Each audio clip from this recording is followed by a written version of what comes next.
Hello, YouTube. Hello, art students. We are ready to go. So this will be, for my art students, this will be video number 3 on Michelangelo.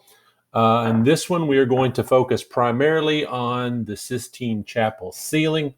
I have decided that I'm not going to be able to do both the Sistine Chapel ceiling and the Last Judgment in one video. So this is going to be one of 2. This is part C. The next one will be part D. I apologize. Well, I don't really. I'm excited. I'm excited to talk about the Sistine Chapel, an amazing thing. So if you have not watched the previous 2 videos, Michelangelo Part A and Part B, I'll just put the card up there in the top that you can click on that. And what we said about Michelangelo is that he is the top. He's the cat's meow. He's the bee's knees. He's the greatest artist that's ever lived. And I showed in my last 2 videos his sculptures. We talked about the Pietà and the David and a couple of other ones as well. And if it were only the sculptures, if it were only those pieces, he would be a master artist whose name would go through the history of time. But he wasn't just a sculptor. He was also one of the greatest painters who ever lived. So that's what we're going to talk about today. And we're going to talk about his paintings in the Sistine Chapel. So, I figured that you all are all pretty aware of what the Sistine Chapel is and such, but I kind of want to fill in the blanks and kind of give you some information that perhaps that you don't know. So the Sistine Chapel, not 16, by the way, Sistine, it's named after a pope, Pope Sistis the Fourth. And the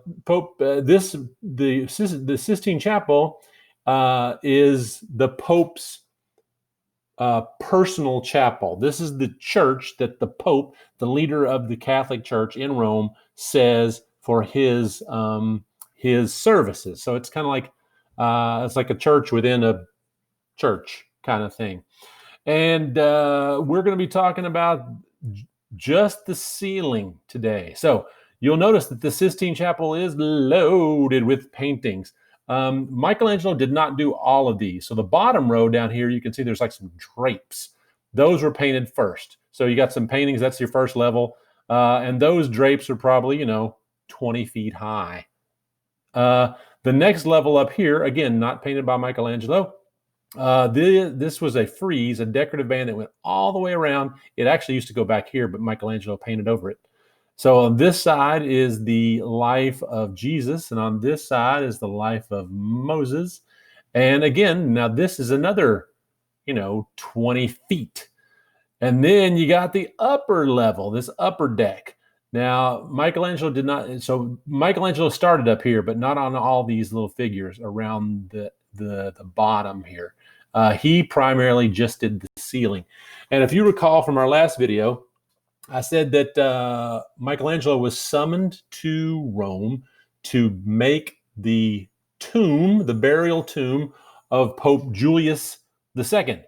And this Pope is a Julian, sorry. This Pope is he's called the warrior Pope. He's like a hard-headed, obstinate, wants things his way kind of Pope. He's really interested in making the Catholic Church into the imposing master, I don't know, the imposing, overwhelming, intimidating thing that it becomes. So Julian is also an art aficionado, an art patron. He respects the arts. And he figures that if he wants to have an artist, he wants the best. So he summons Michelangelo. Michelangelo comes there with the intention of doing a sculpture. And then the Pope says, hey, how about we do this ceiling? And the ceiling is big. Now, again, not humongous as ceilings can go, but it's somewhere in the neighborhood of like, 40 feet wide from what we're looking at is right to left. And then, I can't remember exactly the length, but let's say it's like 120 feet. So, it's big, but it's not like humongous. So Michelangelo says, no, I'm not interested in the the ceiling. I'm a sculptor. Remember, I carve stone. And Pope Julian's having none of it. He's like, no, you're doing the ceiling. So the Pope wants the Last Supper up there, which is like, it's impressive. It would be big. It would be this cool Last Supper. That's what he wanted up there. And Michelangelo says, well, you know what? That ain't how I roll. If I'm going to do this thing, I'm going to do it like nobody else could ever do it.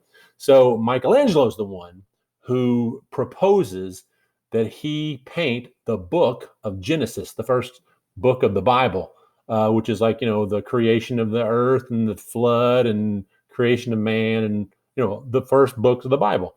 So that's ambitious. That's huge to do. And the Pope is like, okay, yeah, sounds good.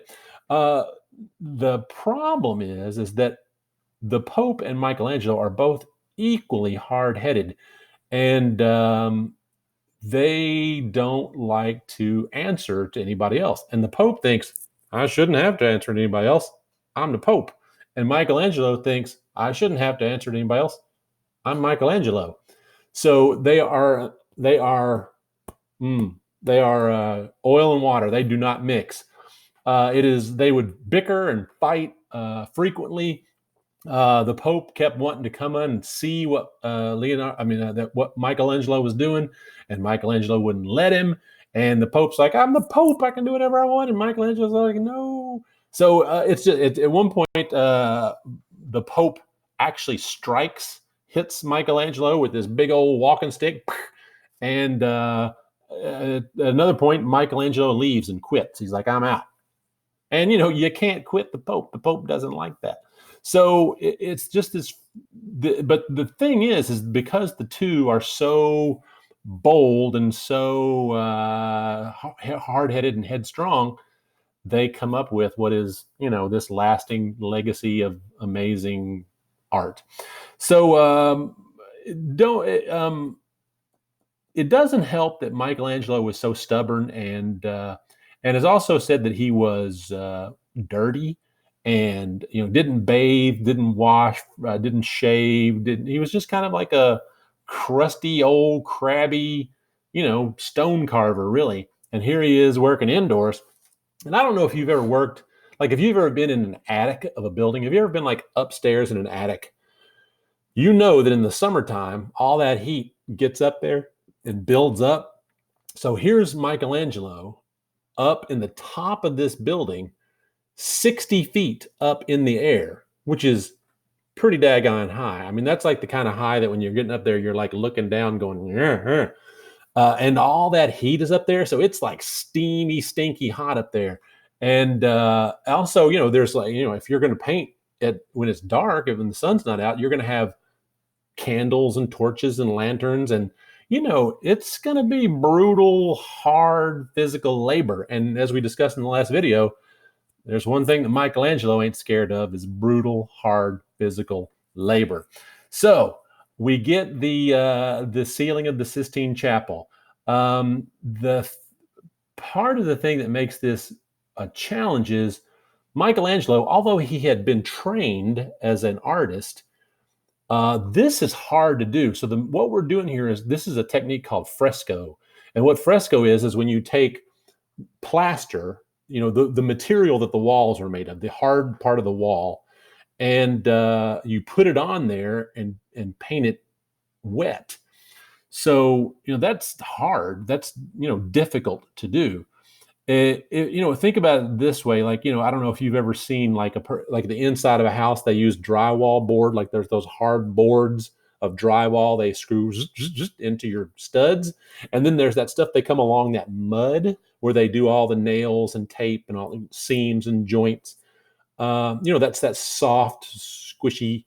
It's kind of like plaster. It's kind of like what it is. So imagine taking that wet stuff and then, you're painting into that. So it's a difficult process, hard to do. And Michelangelo's not really that type of artist, but being up to the task, he designs it and he makes it, and there we go. And here it is. So let's talk a little bit about the Sistine Chapel. It's in this This is the whole Sistine Chapel. Um, this is the church where the Pope says his own private masses. There's the painted tapestries down here. Those are not real cloth. They're painted. Then you got the second level, which comes around here, the life of Moses and Jesus. And then you got the window level up there, which has figures. And then when you get up here, that part up there, that's the part that we're talking about, the ceiling. This place, this chapel is seen by 5 million tourists a year. 5 million people a year go into this room to marvel at this painting. 5 million. So if you look over here, you can kind of see, if you were to go there and visit, this is what you're going to see, right? I mean, this is what it'll be full, packed to the rims with tourists. Now, there masses are said there. So, the Pope can say mass in there. But it's very rarely unused. This is where, if they're ever going to get a new pope, this is where they all hang out and do the voting for the new pope. So this is an important place in the Roman Catholic Church, and Michelangelo is up to the task. So I'm not going to go into a lot of this stuff. It's so big that I could not get this done at all in any sort of time. So we're just going to focus in on one panel. You can probably guess, the creation of Adam. But there are 30 panels with over 300 figures up here that we could look at. It's humongous. So, the flood, Noah and his family make a sacrifice, Adam and Eve, God creates Eve, God creates Adam, God divides the water, God creates the sun. So when you come into the building, let's see if that's on the next. So here's the whole thing. This is side to side, and it's wee and tiny because, of course, in order for me to fit this all on one picture, it is really difficult to see. Let me see if I got a better one this next one. Boop, nope. So when you enter the door, you come in back here. And so the first thing that you see is God separating the heavens, light and dark. Now, this is the back of the Sistine Chapel back here. This is the front up here.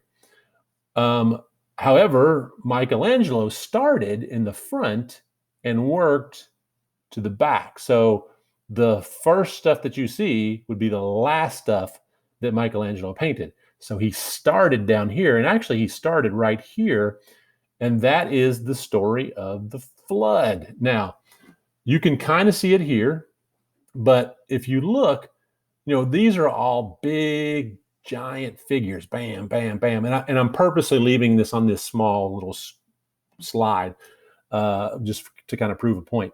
So you can see, even though it's hard, even though they're small, you can see, there's a person there, there's a person there, there's a person there. Here's a couple of figures.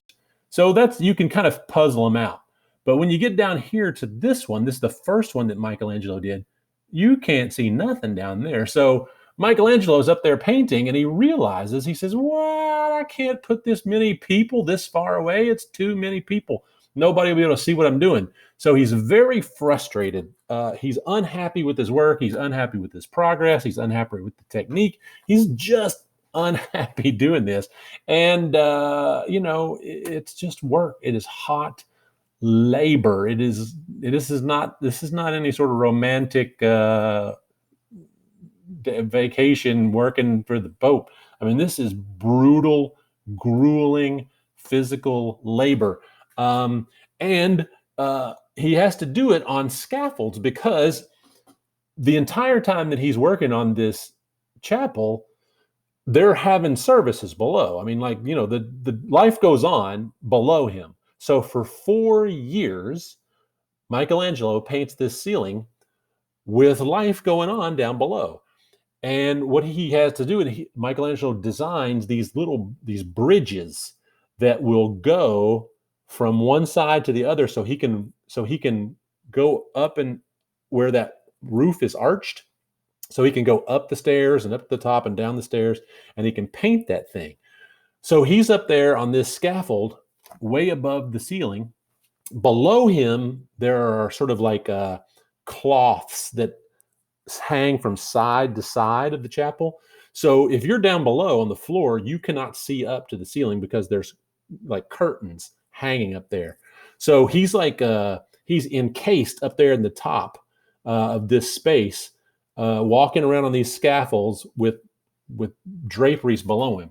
Now the rumor is that he laid down and painted this on his back. That's not true. It would be nice if it were true because that'd be easier. But he had to do what would be very, very hard labor. And if you don't believe me, try it for 5 minutes. Just look up and hold your hands up in the air and just do something. I don't care. Do that for 5 minutes. I double dog dare you, because you are going to be, that is hard to do. And Michelangelo is doing that for years. He is doing that.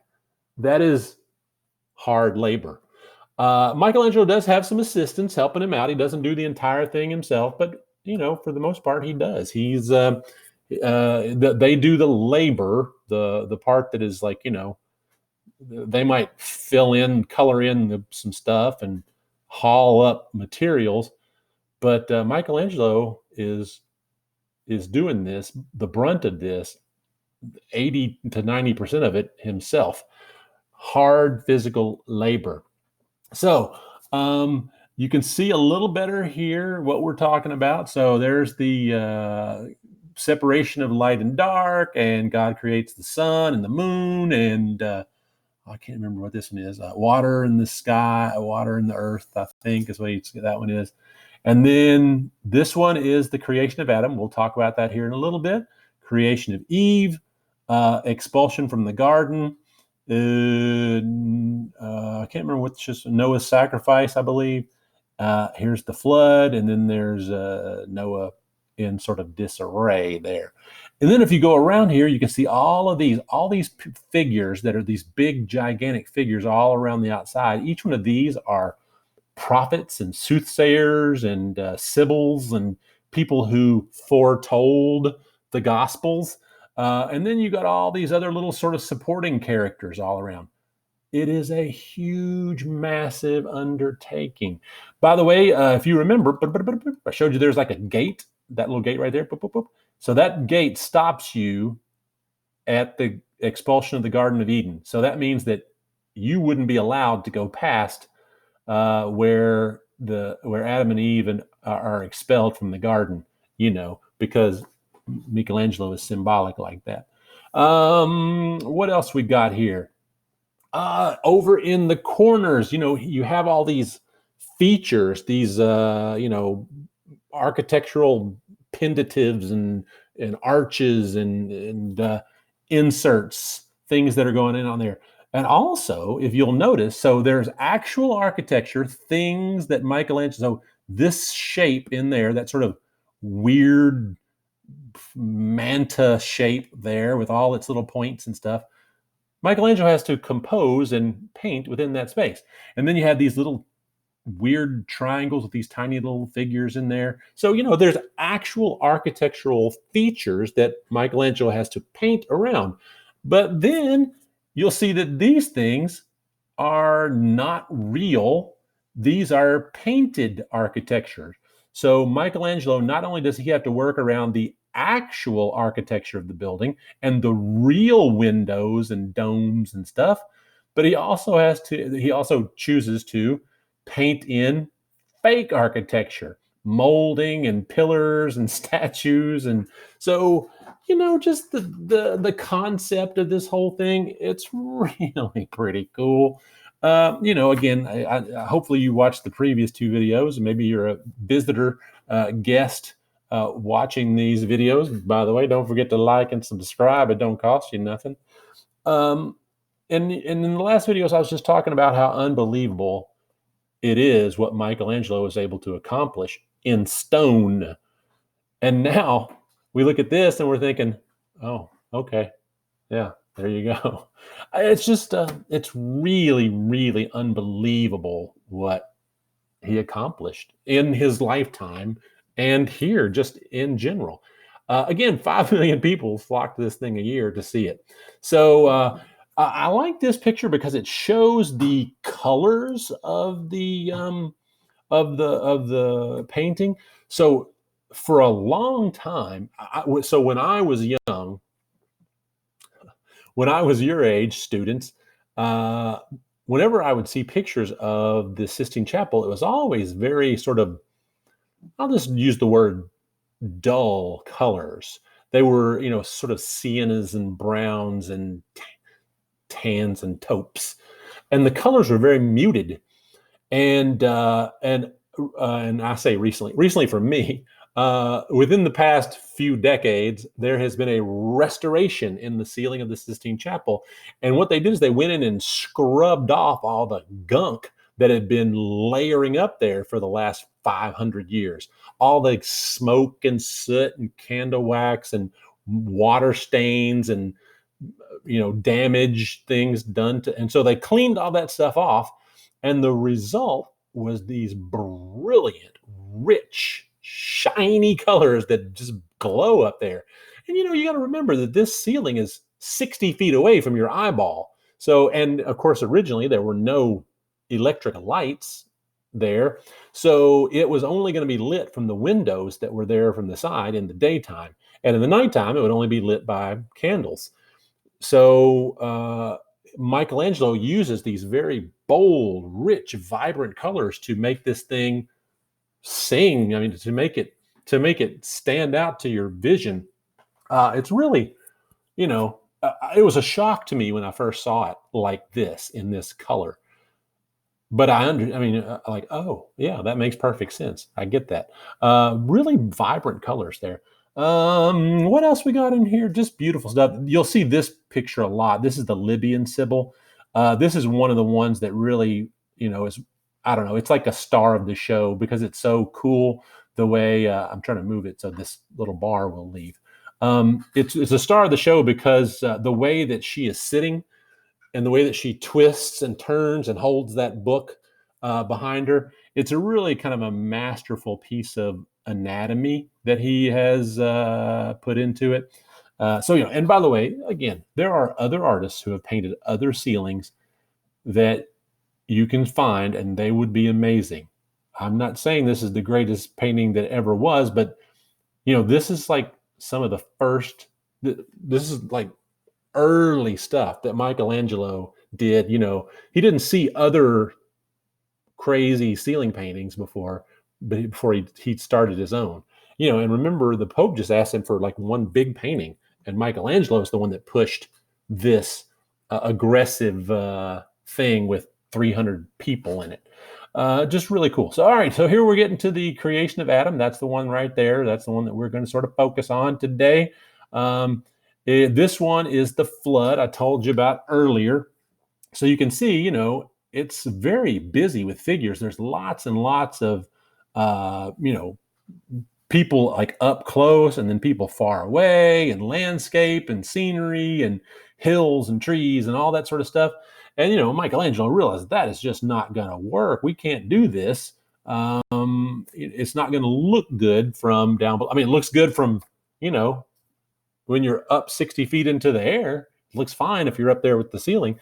But once you get down, you're like, don't. So, this is one of his first paintings. And he immediately saw what was going on and immediately repaired his mistake. So if you look in the rest of these are just big, bold figures, big, simple images. And if you think about it, Michelangelo is a sculptor, and that's what he did. He believed that he could take a big chunk of rock and remove everything that was unnecessary to reveal the figure that was in that stone. So what he did on the flood was against his own nature anyway. He was adding stuff. That's not what he does. He doesn't add things. He removes things. So that's where you start to see that he really starts to shine when he starts to eliminate a lot of this unnecessary business and just focus on like this one. I wish that thing would go out of the way. The expulsion from the garden, if you see down there with the snake around her in the tree, that's going to be much simpler, bigger, bolder, easier to see forms from 60 feet below. Again, it was it was hard labor. It was really difficult work. Michelangelo spent 4 years of his life, his young life. He was a young man in his 30s. He had done the Pietà as a 20-year-old, 24-year-old. Then he had jumped right into the David sculpture for Florence, and now he's hit this ceiling, and it wore him down. It was a hard physical labor. He After he got out of and there's a poem where he writes, and he's like talking about how all the paint drops are falling on his face from working above his head, and he's his the nape of his neck is it's hurt him to do this. This is brutal labor.